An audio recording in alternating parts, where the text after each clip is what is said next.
ปวดอะไรปวดตรงไหนนะคะ ที่เป็นอะ ปวดทั้ง ทั้งตัว เอวขาบ่าเรียกว่าบ่านะ ค่ะสะบักกรอกแล้วเป็นไงมั่งคะ ดีมากค่ะ คะแนนเต็ม100ให้เท่าไหร่คะ ให้น้อยเลย ขอบคุณค่ะ เบาโล่งสบายเลยนะ ทำแล้วดีอ่ะ ขอบคุณค่ะ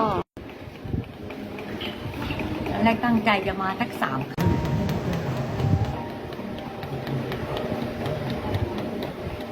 เคยแต่ไปนวดตอกเส้นได้ยินมานานแล้วแต่ไม่เคย กรอกแล้วเป็นไงมั่ง ไม่เค คะ ยเจอหมอนะดีค่ะ ดีมากเลยเนาะ เออ เบา เบาตั้งมาตักของคนแรกกลับไปก็โอ้โหดี เยี่ยม เยอะเลย เยี่ยมเลย